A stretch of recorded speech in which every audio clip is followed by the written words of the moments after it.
ಸರಿ, D K ಅವರು ನಿಮ್ ಹೇಳಿಕೆ ಕೌಂಟರ್ ಕೊಟ್ರು. ಯತೀಂದ್ರ ಅವ್ರೇನ್ ಹೈಕಮಾಂಡ್ ಇದ್ದಾರ, ಅವ್ರು ಹೇಗೆ ಏನ್ ಹೇಳ್ತಾರೆ ಸರ್? ಹೈಕಮಾಂಡ್ ಏನ್ ಹೇಳ್ತಾರೋ ಅದಕ್ಕೆ ಎಲ್ಲರೂ ನಾವು ಬದ್ಧರಾಗಿರ್ತೀವಿ.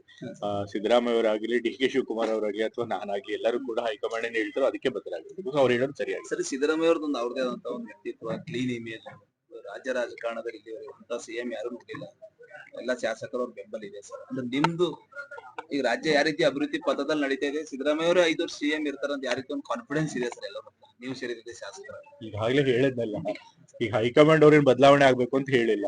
ಸೊ ಹಾಗಾಗಿ ಬದಲಾಗುತ್ತೆ ಅಂತ ಹೇಳೋದಕ್ಕೆ ಯಾವುದೇ ಕಾರಣಗಳಿಲ್ಲ. ಸೊ ಹಾಗಾಗಿ ಸಿದ್ದರಾಮಯ್ಯ ಅವರು ಮುಂದುವರಿತಾರೆ ಅಂತ ನಾನು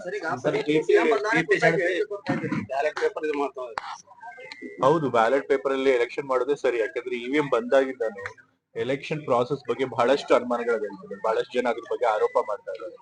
ಸೊ ಹಾಗಾಗಿ ಅಷ್ಟೊಂದೆಲ್ಲ ಅನುಮಾನ ಇದ್ದಾಗ ಬ್ಯಾಲೆಟ್ ಬಾಕ್ಸ್ ನಲ್ಲಿ ಎಲೆಕ್ಷನ್ ಮಾಡೋದೇ ಸೂಕ್ತ ಅನ್ನೋದು ನನ್ನ ವೈಯಕ್ತಿಕ ಅನಿಸಿಕೆ. ಸರ್, ಈಗ ಪದೇ ಪದೇ ಕುರ್ಜಿ ವಿಚಾರ, ನಾಯಕತ್ವ ವಿಚಾರ, ಕುರ್ಜಿ ವಿಚಾರ ಚರ್ಚೆ ಆಗ್ತಾ ಇದೆ ಸರ್. ಎಲ್ಲಾ ಪಕ್ಷಗಳಲ್ಲೂ ಕೂಡ ಇರುತ್ತೆ. ಎಲ್ಲಾ ಪಕ್ಷಗಳಲ್ಲೂ ಕೂಡ ಮುಖ್ಯಮಂತ್ರಿಗಳಾಗ್ಬೇಕು ಅಂತ ಬಯಸೋರು ಬೇಕಾದ ಜನ ಇರ್ತಾರೆ, ಮತ್ತೆ ಆ ಸ್ಥಾನಕ್ಕೆ ಅರ್ಹರು ಬಹಳ ಜನ ಇರ್ತಾರೆ. ಸೊ ಹಾಗಾಗಿ ಅವ್ರು ಹೇಳ್ತಾನೆ ಇರ್ತಾರೆ. ಸೊ ಅದೆಲ್ಲಾ ಪಕ್ಷಗಳಲ್ಲೂ ಇರೋದು, ಎಲ್ಲಾ ಸರ್ಕಾರಗಳಲ್ಲೂ. ನಮ್ಮ ಪಕ್ಷ ಏನಾದ್ರಿಂದ ಹೊರತಾಗಿ